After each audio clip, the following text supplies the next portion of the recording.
मारूफ drama और film निखारी Khalilur Rahman कमर ने कहा है कि अब वो भारत में भी काम करने के लिए तैयार हैं।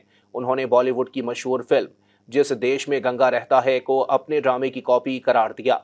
खलीलुर रहमान कमर ने हाल ही में RNN पॉडकास्ट में शिरकत की, जहां उन्होंने अपने हनी ट्रैप केस में मुल्जिमान को सजा मिलने पर इजहार इत्मीनान भी किया। प्रोग्राम के दौरान उन्होंने पड़ोसी मुल्क भारत में काम करने की ख्वाहिश का इजहार करते हुए कहा कि अब वो इंडिया में भी काम करेंगे। उनका कहना था कि सालों से उनका उसूल रहा है कि वो भारत में काम नहीं करना चाहते थे। उन्होंने मुतअद्दिद पेशकशें मुस्तरद की, लेकिन अब ऐसा नहीं होगा। उनके मुताबिक उन्होंने अपने मुल्क पाकिस्तान के लिए बहुत कुछ किया, लेकिन उनके साथ गलत किया गया, जिसके बाद अब उनमें हुब्बुल वतनी कम हो चुकी है। उन्होंने बताया कि माजी में वो इसलिए भारत में काम करने के लिए राजी नहीं होते थे क्योंकि वहाँ हमारे लोगों और हीरोज़ की इज्जत नहीं की जाती।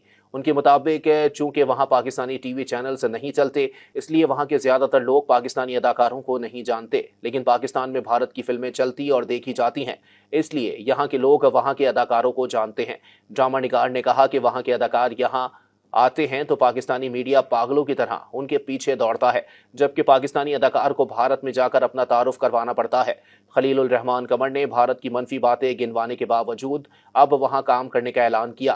प्रोग्राम के दौरान उन्होंने बताया कि माजी में भारतीय फिल्म साजों ने मौसीकार उस्ताद अमानत अली खान से उनके 1999 के मकबूल ड्रामे बूटा इन टोबाटेक सिंह की CD मंगवाई, जिसके बाद उनके मस्कूरा ड्रामे की कॉपी करके फिल्म जिस देश में गंगा रहता है बनाई गई। उन्होंने वाज़ेह किया कि जिस देश में गंगा रहता है की पूरी कहानी उनके ड्रामे की कॉपी नहीं थी, बल्कि फिल्म का मरकजी किरदार उनके ड्रामे के मरकजी किरदार फैसल कुरैशी की कॉपी थी। ड्रामा बूटा इन टोबाटेक सिंह PTV पर नशर हुआ था और उसे काफ़ी पसंद किया गया था, जबकि जिस देश में गंगा रहता है को साल 2000 में रिलीज किया गया था, जिसमें गोविंदा ने गंगा का मरकजी किरदार अदा किया था।